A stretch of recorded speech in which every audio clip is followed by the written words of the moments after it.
ایک بار ہم درود پاک کا نذرانہ عقیدت پیش کریں پریوار سے بلند درود پاک اللہم صلی علی سیدنا شفیعنا حبیبنا نبینا کریمنا بارک وسلم صلو علیہ صلاۃ و سلام علیک یا رسول اللہ صلو علیہ صلاۃ و سلام علیک یا حبیب اللہ صلی اللہ تعالی علیہ وسلم. منقبت کے چند اشعار مراد فرمائیں. آپ نرالے شان نرالی آپ نرالے شان نرالی غوث اعظم جیلانی آپ نرالے شان نرالی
محترم حضرات، ابھی میں نے خطبہ مسنونہ کے بعد قرآن مقدس کی ایک چھوٹی سی آیت تلاوت کی. اللہ رب العزت ارشاد فرماتا ہے الا ان اولیاء اللہ لا خوف علیہم ولا هم یحزنون. خبردار ہو جاؤ، جو اللہ کے ولی ہوتے ہیں انہیں کسی چیز کا ڈر نہیں ہوتا اور کوئی خوف نہ ہوتا ہے، بلکہ جو اللہ کے ولی ہوتے ہیں وہ دریا کی طغیانیوں سے نہیں ڈرتے، کسی شیر چیتے سے نہیں ڈرتے، چرندے پرندے سے نہیں ڈرتے. اللہ کے ولی ہوتے ہیں کیونکہ اللہ کے ولی کو اللہ کی رضا حاصل ہو جاتی ہے، اور اللہ کی رضا سب سے بڑی نعمت ہے، اللہ کی رضا سب سے بڑی عظمت ہے، اللہ کی رضا سب سے بڑی طاقت ہے. اس لیے جو اللہ کے ولی ہوتے ہیں وہ دنیا کے کسی چیز سے نہیں ڈرتے، وہ وقت کے بادشاہوں سے نہیں ڈرتے، وہ وقت کی حکومت سے نہیں ڈرتے، اور کسی چیز کا کوئی خوف رنج و غم نہیں ہوتا. وہ اللہ کے دی ہوئی چیز نعمت پہ شکریہ ادا کرتے ہیں، اور اگر جو چیز نہ ہو اس پر بھی وہ اللہ کا شکریہ ادا کرتے ہیں. میرے محترم بزرگ دوستو، اللہ رب العزت قرآن مقدس میں ارشاد فرماتا ہے الا ان اولیاء اللہ لا خوف علیہم ولا هم یحزنون، کہ اللہ کے ولی کو کسی چیز کا خوف اور ڈر نہیں ہوتا ہے. لہذا حضرات رضی اللہ تعالی عنہ کے بارے میں آتا ہے کہ جب وہ پیدا ہونے کے بعد جب تعلیم کے لیے نکلتے ہیں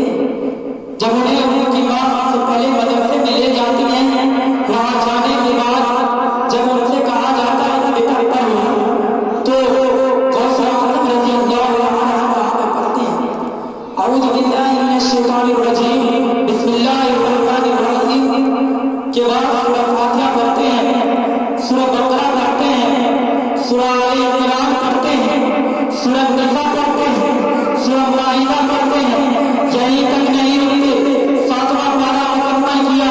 8واں پارہ مکمل کیا، 9واں پارہ مکمل کیا، 10واں پارہ مکمل کیا، حتیٰ کہ پورا 18 پارہ پڑھ لیا۔ اور 18 پارہ پڑھنے کے بعد جب غوث اعظم اللہ تعالیٰ اٹھتے ہیں تو غوث اعظم محترم پوچھتے ہیں کہ بیٹا بتاؤ یہ پارہ تمہیں کہاں یاد کیا؟ اس سے پہلے کسی مدرسے میں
وہ چور کا سردار رہتا ہے، ٹھیک ہے دکھاؤ تو غوث پاک رضی اللہ تعالیٰ عنہ نے وہ دین کی سلائی کو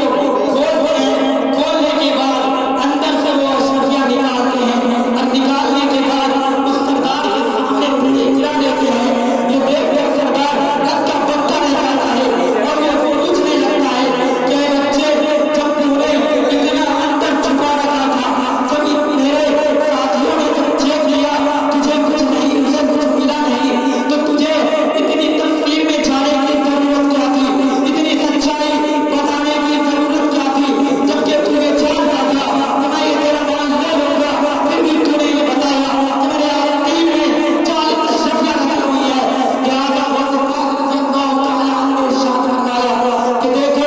میں آنے کے ٹائم میں اپنے ماں سے نصیحت مانگی تھی، میری ماں نے کہا تھا کہ بیٹا کچھ ہو جائے زندگی میں جھوٹ مت بولنا، بس میں نے جھوٹ نہیں بولا، میں نے سچ بتایا۔ تو چور کا سردار کہتا ہے کہ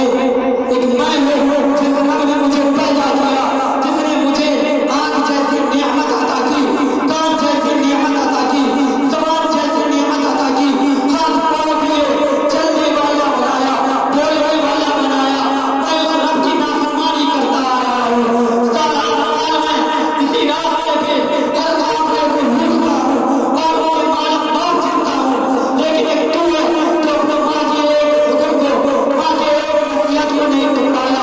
ماں کے ایک حکم کو تو حکم کے تابع بن گیا، اور میں ہوں جو خدا کے حکم کی سارا سال نافرمانی کرتا آ رہا ہوں۔ لہٰذا سب چور بولنے کر کے سب نے اپنی گردنیں جھکا لی اور وہیں پر ان کی ہاتھ میں توبہ کیا۔ یہ پہلے مرتبہ تھا جب غوث پاک رضی اللہ تعالیٰ عنہ کے ہاتھ میں کسی نے توبہ کیا، کوئی چور توبہ کیا تھا۔ لہٰذا اس لیے شاعر کہتا ہے کہ نگاہ ولی میں لطافت دیکھی، نگاہ ولی میں لطافت دیکھی، بدلتی ہزاروں کی تقدیر دیکھی، بدلتی ہزاروں کی تقدیر دیکھی، چور توبہ کر کے مسلمان ہو گیا۔ لہٰذا ایک مرتبہ ایک اللہ والے کسی پھٹے پرانے کپڑوں میں گدری پرانی لیے زمین پر بچھائے بیٹھے تھے اور انہوں نے اپنے زبان پر شکوہ لایا، اللہ سے شکایت کی۔ ایک مرتبہ اللہ والا اس راستے سے گزرنا ایک بادشاہ کا وزیر گزرا کرتا تھا اور یہ اللہ والے دیکھ کر کے حیران ہوتے تھے کہ آخر میں خدا کی اتنی نافرمانی کرتا ہوں، پھر بھی میرے پاس پہننے کو کپڑے نہیں ہیں، میرے پاس سونے کو بستر نہیں ہے، پہننے کو چپل نہیں ہے۔ لہٰذا وہ اللہ والے اللہ سے شکایت کرتے ہیں اور کچھ دن بعد جا کر کے کسی دوسرے ملک کے